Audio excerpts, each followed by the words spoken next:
Academy अरण्य गुरुकुलम की online classes में आप सभी का हार्दिक स्वागत करता हूं, जहां हम भारतीय संविधान की विस्तृत चर्चा कर रहे हैं। पिछली कक्षाओं में हमने मौलिक अधिकारों का अध्ययन किया था। तत्पश्चात हम आज की कक्षा में उसके आगे के भाग 4 राज्य के नीति निर्देशक तत्वों का अध्ययन करेंगे, जिसे अनुच्छेद 36 से लेकर 51 में वर्णित किया गया है। आज की क्लास में हम देखेंगे नीति निर्देशक तत्व क्या होते हैं, क्यों लाए गए, क्या प्रमुख प्रावधान है तथा उसके अंतर्गत अनुच्छेदों में क्या क्या बातें की गई। तो चलिए आज की क्लास शुरू करते हैं। बढ़ते हैं हमारे टॉपिक की तरफ कि नीति निर्देशक तत्व क्या होते हैं। तो नीति निर्देशक तत्व वे आदर्श प्रावधान है या वे आदर्श तत्व हैं जो कि व्यक्ति के लिए अत्यंत आवश्यक है तथा राज्य का यह दायित्व है कि वे उन्हें समय समय पे आवश्यकता के अनुसार प्रदान करते जाए, ताकि लोक कल्याणकारी राज्य की स्थापना हो सके। लोक कल्याणकारी राज्य अर्थात ऐसा राज्य जिसमें व्यक्ति का समग्र विकास हो, सभी समान रूप से रहें, सभी प्रसन्न रहें तथा सभी प्रगति की ओर, अपने उत्कर्ष की ओर अग्रसर हों। हमने जो प्रस्तावना में बात की थी, सामाजिक, आर्थिक व राजनीतिक न्याय की, समता की बात की थी, प्रतिष्ठा व अवसर की समानता की बात की थी, उन सभी तत्वों को लागू कराने के लिए हमने कुछ प्रावधानों को मूल अधिकार में देखा तथा कुछ प्रावधान ऐसे जिन्हें हमने नीति निर्देशक तत्वों में समाहित कर दिया है। संवैधानिक सलाहकार बी.एन. राव ने यह मत रखा कि व्यक्ति के विकास के लिए जो भी अधिकार आवश्यक है, जो भी प्रावधान आवश्यक है, उन्हें दो भागों में बांट दिया जाए। पहला हो जाए वाद योग्य, दूसरा हो जाए जो वाद योग्य नहीं है। वाद योग्य अर्थात जिन अधिकारों को लेकर व्यक्ति सीधे न्यायालय की शरण में चले जाए, जो उसके लिए अत्यंत आवश्यक हो तथा राज्य को उसका विरोध करने से रोकते हो। हमने पिछले क्लासों में देखा है कि मूल अधिकारों का यदि हनन होता है तो हम सीधे सीधे अनुच्छेद 32 के माध्यम से सर्वोच्च न्यायालय तथा अनुच्छेद 226 के माध्यम से उच्च न्यायालय जाकर अपनी सुनवाई करवा सकते हैं, अपनी तकलीफ बता सकते हैं तथा न्याय का अधिकारी बन सकते हैं। परंतु कुछ ऐसे प्रावधान व अधिकार हैं जो कि न्याय योग्य, माफ कीजिएगा, प्रवर्तनीय नहीं है, वाद योग्य नहीं है न्यायालयों में। ऐसा क्यों? तो जब हमारे संविधान का निर्माण हुआ तब हमारे देश की ऐसी स्थिति नहीं थी कि सारे के सारे अधिकारों को न्याय योग्य बना दिया जाए, वाद योग्य बना दिया जाए, क्योंकि न ही हमारे पास इतने संसाधन थे और न ही हमारी सामाजिक स्थिति ऐसी थी। काफी पिछड़ापन था, काफी वर्ग विभेद था, तत्काल हम विभाजन से उभरे थे, इसलिए सामाजिक स्थिति इतनी मजबूत नहीं थी। इसलिए यह कहा गया कि कुछ ऐसे तत्व हैं जिसे राज्य को अपने ध्यान में रखना चाहिए जब वह नीति का निर्माण करे, कानूनों का निर्माण करे, जो कि लोगों के हित के लिए हो, लोक कल्याणकारी हो। ऐसे प्रावधानों को नीति निर्देशक तत्वों में शामिल कर दिया गया तथा कहा गया कि समय समय पे राज्य इनका अनुसरण करेंगे। तो आइए उन्हीं तत्वों को जानेंगे कि वे क्या है और क्यों शामिल किए गए। तो ये संवैधानिक सलाहकार बी.एन. राव की सिफारिश पे बनाए गए थे। इसके प्रारूप का निर्धारण था कि क्या क्या इसमें शामिल होंगे, उसको करने वाले थे आपके तेज बहादुर सप्रू। तो दो व्यक्ति विशेष जिन्हें आपको याद रखना है कि नीति निर्देशक तत्वों की सिफारिश किसने की, तो वे थे आपके बी.एन. राव तथा इसका प्रारूप का निर्धारण किए थे तेज बहादुर सप्रू। नीति निर्देशक तत्वों को हमने आयरलैंड से ग्रहण किया है। अब ये देखते हैं कि डॉक्टर अंबेडकर, जो कि संविधान के निर्माता, शिल्पी व जनक है, उन्होंने इसके बारे में क्या कहा है। डॉक्टर अंबेडकर ने नीति निर्देशक तत्वों को भारतीय संविधान की अनोखी विशेषता कहा है। एक विचारक हुए ग्रेनविल ऑस्टिन, उन्होंने नीति निर्देशक तत्वों को राज्य की आत्मा की संज्ञा दी है। अर्थात ये कितने आवश्यक है राज्य के लिए, आप यहाँ से समझ सकते हैं। अब ये देखेंगे कि इनकी प्रकृति कैसी है। तो जैसे हमने बात की कि ये अनुच्छेद 37 में वर्णित है कि नीति निर्देशक तत्व न्यायालयों में वाद योग्य नहीं होंगे, प्रवर्तनीय नहीं होंगे। अर्थात यदि इनका हनन होता है या इन्हें लागू नहीं कराया जाता तो आप इन्हें लेकर न्यायालयों में नहीं जा सकते। फिर भी ये मूलभूत विधि है। अर्थात हमने पहली क्लास में जाना था कि मूलभूत विधि क्या होती है। वे विधियां जो कि आपके देश का शासन चलाने के लिए अत्यंत आवश्यक हो, आपके विकास के लिए, आपकी प्रगति के लिए अत्यंत आवश्यक हो, मूलभूत विधि कहलाती है। आपसे यह क्वेश्चन पूछे कि मूलभूत विधि शब्द किस अनुच्छेद में या किस भाग में वर्णित है, तो उसका आंसर है अनुच्छेद 37 भाग है 4 नीति निर्देशक तत्व।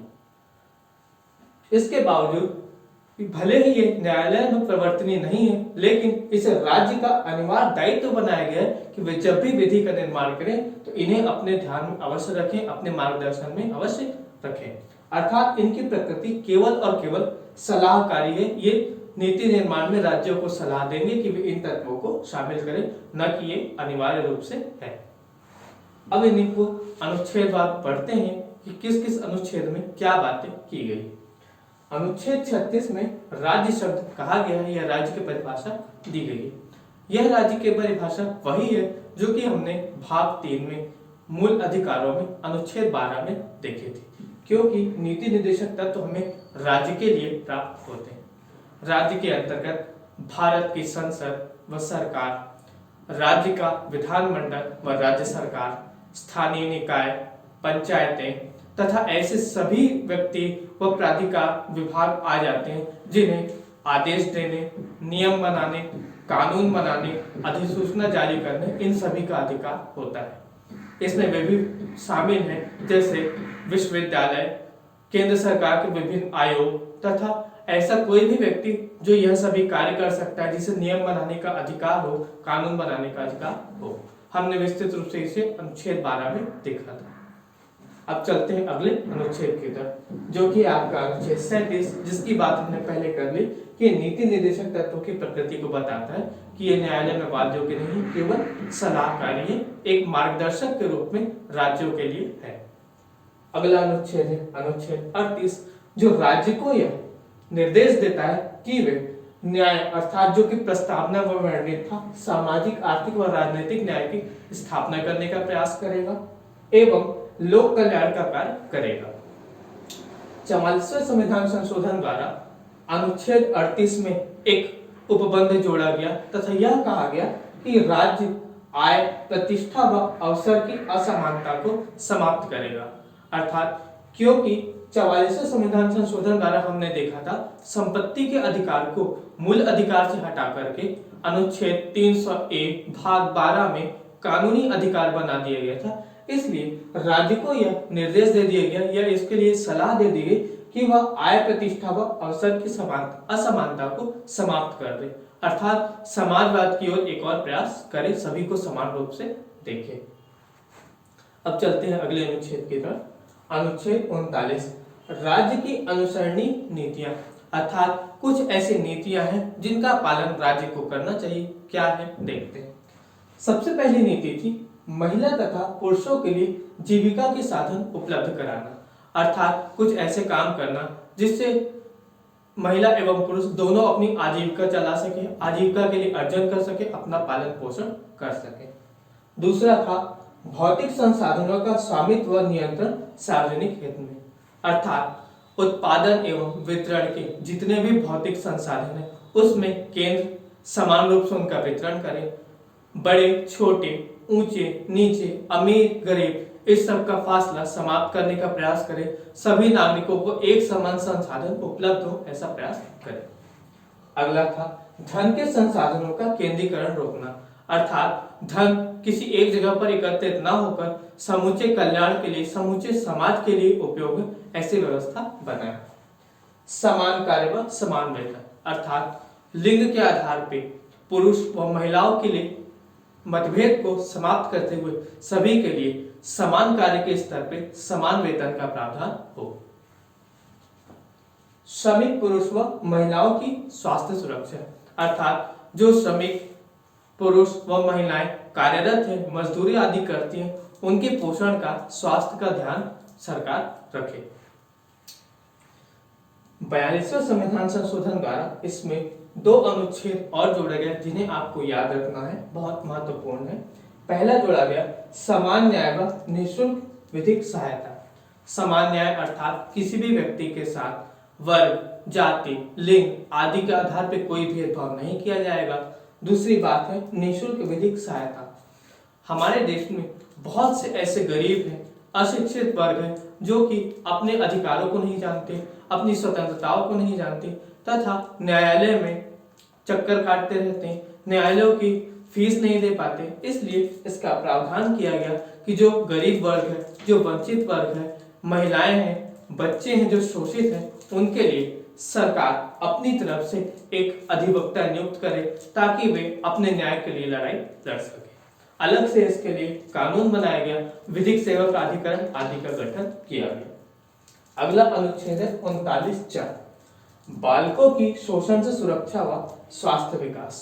हमने देखा अनुच्छेद 39 में श्रमिक पुरुष व महिलाओं की स्वास्थ्य सुरक्षा का प्रावधान पहले से था, उसके साथ अनुच्छेद 39(4) के माध्यम से बालकों की स्वास्थ्य की सुरक्षा व पोषण के लिए हमने अलग से प्रावधान कर दिया। कब? 42वें संविधान संशोधन 1976 के माध्यम से। आपको याद रखना है जितने भी संविधान संशोधन हुए उनके नाम, उनसे जोड़े गए जो अनुच्छेद हैं, आपको सभी को याद करने का प्रयास करना है। यूं तो नीति निर्देशक तत्व से कहीं से भी क्वेश्चन बन रहे हैं, आपको हर एक अनुच्छेद याद होना चाहिए, परंतु यदि यह संभव ना हो तो हर एक अनुच्छेद का कीवर्ड आप याद रखें ताकि परीक्षा में आपसे जब भी पूछा जाए तो बनने की संभावना अच्छी हो जाए। प्रयास ये करिएगा कि जो संविधान संशोधन हुए उनके नाम तथा उनके द्वारा जोड़े गए जो अनुच्छेद है वे आपको अच्छे से कंठस्थ हो जाए। साथ ही कुछ प्रमुख अनुच्छेद है जिन पर इंपॉर्टेंट टिक किया हुआ है वे आप अच्छे से रट लें, क्योंकि उनसे बार बार क्वेश्चन बनने की संभावना रहती है। अब चलते हैं अगले अनुच्छेद की तरफ, जो कि है अनुच्छेद 40। बहुत महत्वपूर्ण अनुच्छेद है, इसलिए इंपॉर्टेंट टिक किया गया है। ग्राम पंचायतों का गठन अर्थात पंचायती राज संस्थाओं का गठन। नीति निर्देशक तत्व संविधान के साथ लागू हुए अर्थात 26 जनवरी 1950, जिसमें यह बात की गई कि शक्तियों के विकेंद्रीकरण को स्थान दिया जाएगा। देश के प्रत्येक नागरिक को अपने देश का शासन चलाने के लिए भागीदार बनाया जाएगा। ग्रामीण स्तर पे लोगों को शक्तियां प्रदान की जाएगी, अधिकार दिए जाएंगे कि वे छोटे छोटे जगहों पे अपने संसाधनों का उपयोग करके अपना विकास स्वयं करें। ये उद्देश्य था पंचायती राज संस्थाओं के गठन का, जिसे हमने 73वें संविधान संशोधन अधिनियम 1992 के माध्यम से लागू किया। अत्यंत महत्वपूर्ण अनुच्छेद है, याद रखिएगा। अगला अनुच्छेद 41 में कुछ दशाओं में काम, शिक्षा, लोक सहायता का अधिकार है, अर्थात ऐसे व्यक्ति जो बुजुर्ग हैं, बेकार हैं एवं दिव्यांग हैं, इनके लिए कुछ सहायता राशि का प्रावधान जो राज्य अपने तरफ से करेगा ताकि ये अपनी आजीविका चला सकें। इसी अनुच्छेद के अंतर्गत काम पाने के अधिकार के तहत मनरेगा का प्रावधान किया गया, जिसके अंतर्गत 100 दिन की मजदूरी राष्ट्रीय स्तर पर दी जाती है एवं हमारे राज्य के द्वारा 150 दिन की मजदूरी का प्रावधान किया गया है। अनुच्छेद 42 में काम की मानवोचित तथा न्याय संगत दशाएं एवं प्रसूति सहायता का उपबंध है, अर्थात व्यक्ति जहां पर भी काम करेगा वह उसके मानव स्वास्थ्य के लिए अनुकूल होना चाहिए। ऐसी किसी भी जगह पे कार्य नहीं कराया जाएगा जिससे उसके स्वास्थ्य पर हानिकारक प्रभाव पड़े। दूसरा उपबंध है प्रसूति सहायता का, अर्थात जो भी महिला गर्भवती है उनके लिए मैटरनिटी लीव का प्रावधान किया गया 6 माह का। ये कीवर्ड है इसके अनुच्छेद 42 का कि प्रसूति सहायता का उपबंध किस अनुच्छेद में किया गया, तो आप याद रखिएगा 42। काम पाने का अधिकार या मनरेगा की जो शुरुआत है वह नीति निर्देशक तत्वों में किस अनुच्छेद के माध्यम से की गई, तो वह था आपका 41। 40 का की पॉइंट अपने आप में है ग्राम पंचायतों का गठन या पंचायती राज संस्था। अगला अनुच्छेद है आपका अनुच्छेद 43, कर्मकारों की निर्वाह मजदूरी व कुटीर उद्योग को प्रोत्साहन, अर्थात कर्मकार या मजदूर कितने घंटे कार्य करेगा, उसकी न्यूनतम मजदूरी क्या होगी तथा उसकी आय को बढ़ाने के लिए कुटीर उद्योगों को प्रोत्साहन या स्थापना का प्रयास भी किया गया है। 42वें संविधान संशोधन द्वारा इस अनुच्छेद में 2 बातें और जोड़ी गई। पहली ये कि जो कर्मकार निर्वाह मजदूरी अर्थात जहां काम कर रहा है वहां पर उसको एक निश्चित मजदूरी मिलेगी, निश्चित काम के घंटे दिए जाएंगे, उसके साथ ही उसके अधिकारों में और वृद्धि की गई और ये कहा गया कि जहां पर भी वो कार्य कर रहा है उद्योगों के प्रबंध में कर्मकारों की भागीदारी, उसके मैनेजमेंट में, उसके शेयर होल्डर के रूप में या संस्था के जो प्रबंध का भार है उसमें भी उसे प्रोत्साहन दिया जाएगा, भागीदारी में शामिल किया जाएगा। 97वें संविधान संशोधन द्वारा उसमें एक बात और जोड़ी गई, अनुच्छेद 43 का सहकारी समितियों का गठन। हमने पहले भी बात की है, सहकारी समिति अर्थात कुछ लोगों का समूह जो कि साथ में मिलकर कोई व्यापार करते हैं, कोई काम करते हैं, जिससे सामूहिक रूप से आय अर्जित होती है और सभी का कल्याण होता है। इसे हमने 97 संविधान संशोधन द्वारा अपने संवैधानिक में शामिल कर लिया, संवैधानिक मान्यता प्रदान कर ली। अनुच्छेद 43 का में इसका वर्णन है। इंपॉर्टेंट इसलिए है क्योंकि हाल ही में केंद्र की सरकार के द्वारा अलग से सहकारिता मंत्रालय का गठन किया गया, इसलिए आप इसे ध्यान में रखेंगे, एक बार नजर जरूर मारेंगे 97 संविधान संशोधन में कि क्या बातें यह करता है। अगला अनुच्छेद है अनुच्छेद 44 समान नागरिक संहिता का निर्माण। बहुत इंपॉर्टेंट अनुच्छेद है, बहुत चर्चा होती है, हॉट टॉपिक है, इसलिए आप याद रखिएगा। एक बार बात को समझते हैं कि नागरिक संहिता या समान नागरिक संहिता क्या होती है। यूनिफॉर्म सिविल कोड ऐसी संहिता या ऐसा कानून जो सभी नागरिकों के लिए समान रूप से बनाए गए, जो नागरिकों के समान मुद्दों से संबंधित, जैसे विवाह, तलाक, उत्तराधिकार, गोद आदि। इसका सामान्य सा अर्थ यह है कि हमारे देश में हर एक धर्म के आधार पर अलग अलग कानून विवाह, तलाक एवं उत्तराधिकार के लिए बने हुए हैं, जिसे अलग से पूरे देश के लिए संवैधानिक रूप से एक कानून बना दिया जाए। एक कानून के माध्यम से विवाह के नियम हो, तलाक के नियम हो, उत्तराधिकार व गोद के नियम हो, ऐसा प्रावधान समान नागरिक संहिता अनुच्छेद 44 में किया गया है। केंद्र सरकार के उद्घोषणा में यह बात की गई थी, उसके उद्घोषणा पत्र में यह कहा गया था कि हम इसको अवश्य लाएंगे। बीच बीच में यह हॉट टॉपिक बनता रहता है, करंट अफेयर्स का मुद्दा बनता रहता है कि नागरिक संहिता कब लाई जाएगी या इसे कब लागू किया जाएगा। यहाँ पर आपको यह भी ज्ञात होना चाहिए कि भारत के एकमात्र राज्य गोवा में समान नागरिक संहिता यूनिफॉर्म सिविल कोड लागू है। याद रखिएगा, अनुच्छेद बहुत महत्वपूर्ण है, कभी भी पूछा जा सकता है। अनुच्छेद है अनुच्छेद 45, अति महत्वपूर्ण है, याद रखिएगा, जो कि यह बात करता है निःशुल्क एवं अनिवार्य शिक्षा का। हमने देखा था 86वें संविधान संशोधन में बालकों के लिए 6 से 14 वर्ष के बालकों के लिए निःशुल्क एवं अनिवार्य शिक्षा का प्रावधान किया गया था। उसके पहले इसमें यह चीज वर्णित थी कि 6 से 14 वर्ष के बालकों के लिए राज्य निःशुल्क एवं अनिवार्य शिक्षा का प्रावधान करेगा, जिसे हमने 86वां संविधान संशोधन के माध्यम से मौलिक अधिकार 21 में अनुच्छेद 21 का के रूप में शामिल कर लिया। तत्पश्चात इसकी प्रकृति को बदल दिया तथा अनुच्छेद 45 में अब यह बात शामिल कर ली गई कि राज्य 0 से 6 वर्ष के बालकों के लिए अनिवार्य शिक्षा एवं निःशुल्क शिक्षा का प्रावधान करेगा।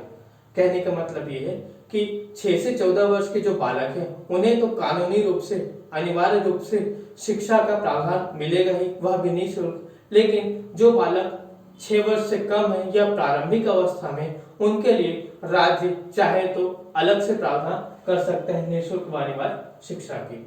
दोनों को आपको याद रखना है कि अनिवार्य शिक्षा में 6 से 14 वर्ष शामिल हो चुका है कानूनी रूप से, तथा 0 से 6 वर्ष के लिए राज्य को सलाह दी गई कि वह ऐसा कार्य करे।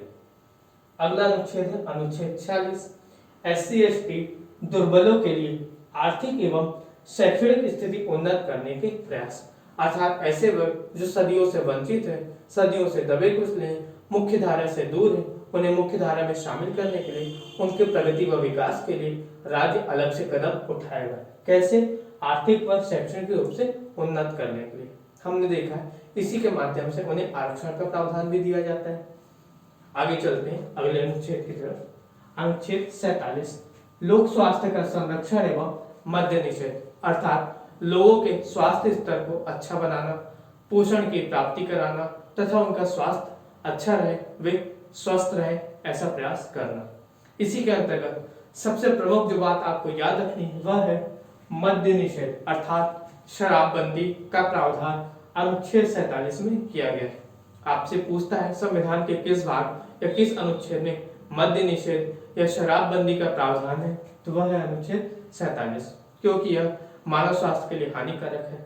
हाल ही में बिहार सरकार के द्वारा राज्य में पूर्ण रूप से शराबबंदी का ऐलान किया गया है। इसके पहले गुजरात राज्य में पूर्ण रूप से शराबबंदी लागू है। अगला अनुच्छेद है 48, बहुत महत्वपूर्ण है, याद रखिएगा। कृषि व पशुपालन का संगठन व गौवध का निषेध। कृषि को बढ़ाना, फसल का अच्छे से अच्छा उत्पादन करना, इसके लिए राज्य प्रयास करेगा। पशुपालन के अंतर्गत जो भी पशुएं हैं उनके नस्ल को सुधार करना, नस्ल को अच्छे से अच्छा बनाना, ये बात कही गई। तीसरा सबसे इंपॉर्टेंट और कीवर्ड जो अनुच्छेद 48 का है वो है गौवध का निषेध। बहुत महत्वपूर्ण है, पूछता है कि गौवध के निषेध का प्रावधान किस भाग या किस अनुच्छेद में, तो याद रखिएगा अनुच्छेद 48। अब देखते हैं संविधान संशोधन 42वें के माध्यम से इसमें एक पॉइंट जोड़ा गया जो कि है अनुच्छेद 48 का। इसके अंतर्गत पर्यावरण के संरक्षण व वन एवं वन्य जीवों की रक्षा की बात की गई है। पर्यावरण का संरक्षण अत्यंत आवश्यक है। हम पर्यावरण सब्जेक्ट जब पढ़ते हैं तो उसकी महत्ता को उसमें जानते हैं। इसी के तहत 42वां संविधान संशोधन 1976 में से स्थान दे दिया गया। वन एवं वन्य जीवों की रक्षा का भी प्रावधान कर दिए गए क्योंकि ये अत्यंत आवश्यक है। इसी के तहत वन्य जीव अधिनियम या वन संरक्षण अधिनियम का भी निर्माण हमने किया है। अगला अनुच्छेद है 39, माफ कीजिएगा 49, राष्ट्रीय महत्व के स्मारकों तथा कलात्मक वस्तुओं का संरक्षण। अर्थात ऐसे स्मारक या ऐसी वस्तुएं जो कि हमारे राष्ट्र की धरोहर है, हमारे लिए अत्यंत आवश्यक है, इनका संरक्षण किया जाएगा। इसके लिए अधिनियम भी बनाया गया है। अनुच्छेद 50, लोक सेवाओं में कार्यपालिका व न्यायपालिका का पृथक्करण। ये आप सभी जानते हैं, समझ सकते हैं कि लोक सेवकों में, माफ कीजिएगा, कार्यपालिका व न्यायपालिका का पृथक्करण आवश्यक है क्योंकि अगर ऐसा नहीं किया जाएगा तो आपकी व्यक्तिगत स्वतंत्रता को हानि पहुंच सकती है, उसको खतरा पहुंच सकता है।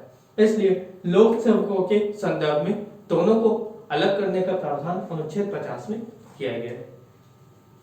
अगला अनुच्छेद है अनुच्छेद 51, अंतरराष्ट्रीय शांति तथा सुरक्षा की अभिवृद्धि के प्रयास। बहुत इंपॉर्टेंट है, याद रखिएगा, पूछा है। अर्थात भारत ऐसे दायित्वों का निर्वाह करेगा जिससे अंतरराष्ट्रीय शांति बनाए रखे, उसकी समृद्धि की जाए। कैसे किया जाएगा? तो जो भी आपसी लड़ाई झगड़े हैं, मतभेद है, उन्हें साथ में बैठकर बातचीत के माध्यम से, संधि के माध्यम से, मध्यस्थता के माध्यम से सुलझाया जाएगा। अंतरराष्ट्रीय स्तर की जो भी संधियां हैं, जो भी निर्णय लिए गए, उन्हें भारत पूर्ण रूप से पालन करेगा तथा युद्ध एवं ऐसी हानिकारक चीजों से दूर रहेगा जिससे मानवाधिकार का उल्लंघन हो। इसी अनुच्छेद के तहत भारतीय विदेश नीति की भी अभिव्यक्ति होती है जिसका उद्देश्य ही है अंतरराष्ट्रीय शांति को बनाए रखना, अंतरराष्ट्रीय स्तर पर संबंध को मधुरता प्रदान करना। यदि आपसे पूछे कि भारतीय विदेश नीति की अभिव्यक्ति किस भाग में या किस अनुच्छेद में होती है, याद रखिएगा अनुच्छेद 51 भाग 4 नीति निर्देशक तत्व। ये थे नीति निर्देशक तत्व से जुड़े कुछ महत्वपूर्ण अनुच्छेद जो कि 36 से लेकर के 51 में वर्णित थे। कुछ अनुच्छेद जो प्रारंभिक रूप से थे तथा कुछ अनुच्छेद ऐसे थे जिसे हमने संविधान संशोधन के माध्यम से जोड़ा था। आइए एक बार उन अनुच्छेदों को एक बार और देखें जिन्हें हम संविधान संशोधन के माध्यम से जोड़े। सबसे पहले हमने अनुच्छेद 38 में 44वें संविधान संशोधन द्वारा 38(2) जोड़ा गया। इसमें यह बात की गई कि राज्य आय, प्रतिष्ठा व अवसर की असमानता को समाप्त करेगा, सभी के लिए समान अवसर को प्रदान करेगा। उसके बाद हमने देखा था 42वें संविधान संशोधन द्वारा 39 का जोड़ा गया जिसमें समान न्याय व निःशुल्क विधिक सहायता का प्रावधान किया गया एवं बालकों की शोषण से सुरक्षा व स्वास्थ्य के विकास का प्रावधान किया गया। तत्पश्चात अनुच्छेद 43 में 43 का जोड़े 42वें संविधान संशोधन से जिसमें उद्योगों के प्रबंध में कर्मकारों की भागीदारी जोड़ा गया। 42वें संविधान संशोधन द्वारा अंतिम रूप से 48 का जोड़ा गया जिसमें पर्यावरण संरक्षण व वन एवं वन्य जीवों की रक्षा का प्रावधान है। ये चार बातें 42वें संविधान संशोधन द्वारा जोड़ी गई थी। 44वें द्वारा एक ही बात जोड़ी गई 38(2). उसके बाद दो प्रमुख संविधान संशोधन और हैं। एक था 86वां जिसमें हमने अनुच्छेद 45 की प्रकृति को बदल के 6 से जो 14 वर्ष था उसे 0 से 6 वर्ष कर दिया तथा अंतिम था 57वां संविधान संशोधन जिसमें अनुच्छेद 43 में ख जोड़ा गया, सहकारी समितियों का गठन किया गया, उसका प्रावधान हमने किया। ये प्रमुख अनुच्छेद थे कुछ ऐसे जो प्रारंभ से हमारे संविधान में थे तथा कुछ बाद में संविधान के नीति निर्देशक तत्वों में जोड़े गए। अब देखते हैं इन नीति निर्देशक तत्वों को 3 भागों में वर्गीकृत किया जाता है इनकी प्रकृति व प्रवृत्ति के आधार पर। पहला है समाजवादी सिद्धांत, अर्थात ऐसे सिद्धांत या ऐसे प्रावधान या ऐसी मान्यता जो कि पूरे समाज का कल्याण करती हो, सबको एक समान रूप से लेकर चलने की बात कहती है। अनुच्छेद 38 क्या था अनुच्छेद में, तो देख लीजिएगा। राज्य सामाजिक, आर्थिक व राजनीतिक न्याय की बात करेंगे, लोक कल्याण का कार्य करेंगे। अनुच्छेद 39 बात करता है राज्य के अनुसरणी नीतियां, जिन्हें हमने डिस्कस किया। 39 का बात करता है कि समान न्याय व निःशुल्क विधिक सहायता की, तथा 41 जिसमें ये बात की गई कि कुछ दिशाओं में काम पाने का अधिकार, जिसमें हमने देखा था मनरेगा शामिल था। 42 जिसमें बात की गई कि काम की मानवोचित दशा, साथ में प्रसूति सहायता का अधिकार। 43 जिसमें बात की गई कर्मकारों के लिए निश्चित या निर्वाह मजदूरी, काम के घंटे तथा कुटीर उद्योग का प्रावधान। 43 का जिसमें जोड़ा गया उद्योगों में प्रबंधन में कर्मकारों की भागीदारी। अनुच्छेद 47 जो कि बात करता है लोक स्वास्थ्य एवं संरक्षण तथा मद्य का निषेध।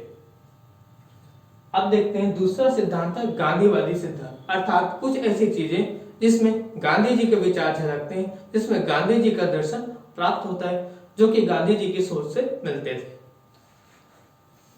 पहला अनुच्छेद है ग्राम पंचायतों का गठन। सर्वप्रमुख गांधी जी ने ही ऐसा कहा था कि हमारे देश के शासन का निर्माण ऐसा होना चाहिए कि देश के प्रत्येक नागरिक की इसमें भागीदारी हो।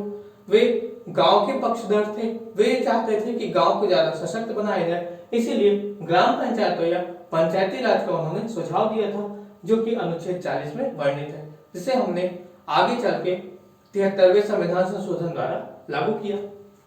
अगला है अनुच्छेद 43 कर्मकारों की निर्वाह मजदूरी। इसमें भी गांधी जी की आदर्शवादिता झलकती है, वे कर्मकारों के कुटीर उद्योगों के प्रबल समर्थक थे। अनुच्छेद 46 SC ST दुर्बलों के लिए आर्थिक व शैक्षणिक रूप से राज्य कुछ उन्नति के लिए उनके प्रयास करे।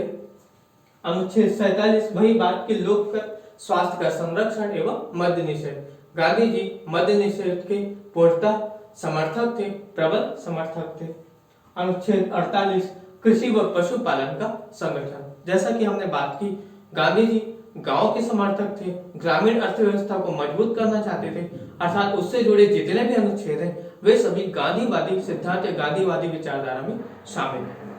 अगला है आपका उदारवादी सिद्धांत या उदारवादी अवधारणा, अर्थात कुछ ऐसी बातें जो मानवों के विकास के साथ साथ सामूहिक रूप से और भी ज्यादा प्रबल हो और भी आयामों को कवर करती हूँ, अंतरराष्ट्रीय स्तर पर जाए, तथा कुछ ऐसी चीजें भी जो नैतिकता के साथ साथ और भी आगे चलकर देश को एक उत्कर्ष की प्राप्ति की ओर लेकर जाए। जिसमें सबसे पहला है अनुच्छेद 44 यूनिफॉर्म सिविल कोड। देश की उन्नति इसमें अत्यंत आवश्यक है, क्योंकि हम जाति, धर्म, वर्ग, पंथ आदि से ऊपर उठ जाएंगे, सभी एक समान हो जाएंगे, जो कि अभी अनेक वर्ग, जाति, संप्रदायों में बटे हुए अनेक अनेक विभाजन है, जिससे हम प्रगति से थोड़ा पीछे हैं। अनुच्छेद 45 जो कि बात करता है निःशुल्क एवं अनिवार्य शिक्षा की। व्यक्ति के प्रगति विकास के लिए शिक्षा अत्यंत आवश्यक है। अनुच्छेद 48 कृषि व पशुपालन का संगठन व गौवध का निषेध एवं 48 का भी शामिल है, जिसमें हमने कृषि के साथ आगे बढ़ के पशुपालन के साथ वनों को, पर्यावरण के संरक्षण को, वन्य जीवों के संरक्षण को भी शामिल कर दिया। अर्थात हम व्यक्ति विशेष को न देखकर संपूर्ण जगत के कल्याण की बात इसमें देख सकते हैं। अनुच्छेद 49 कि हमारे जो राष्ट्रीय महत्व के स्मारक हैं, जो कि हमारी आजादी की धरोहर है, हमारे अत्यंत महत्वपूर्ण संसाधन है, उनको हमारा संरक्षण प्राप्त होना चाहिए, क्योंकि देश की यह अमूल्य धरोहर है।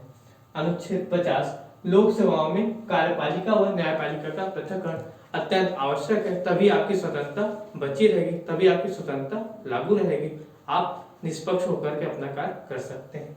अनुच्छेद 51 सामूहिक विश्व के कल्याण के लिए अत्यंत आवश्यक है, क्योंकि यह अंतर्राष्ट्रीय शांति तथा सुरक्षा की अभिवृद्धि का प्रयास करता है। हमारे देश की विदेश नीति को बताता है कि हम अपनी विदेश नीति कैसा रख रहे हैं, हम विश्व के साथ कैसे संबंध स्थापित करना चाहते हैं और विश्व की शांति के लिए अत्यंत आवश्यक है। तो ये बातें थी नीति निर्देशक तत्व की, उसकी पृष्ठभूमि, उसके प्रमुख अनुच्छेद, प्रमुख बातें, संशोधन द्वारा जोड़े गए कुछ अनुच्छेद, कुछ प्रावधान तथा उनका वर्गीकरण। अगली क्लास में हम नीति निर्देशक तत्व व मौलिक अधिकार में अंतर देखेंगे, उसके कुछ आलोचना देखेंगे तथा यह भी देखेंगे कि मौलिक अधिकार और नीति निर्देशक तत्व में कुछ विवाद आए हैं, उनमें कुछ मतभेद हुए हैं, उनका क्या निर्णय हुआ। साथ ही में इसी के साथ जुड़े हुए मौलिक कर्तव्य को भी देखेंगे। मिलते हैं अगली क्लास में। धन्यवाद।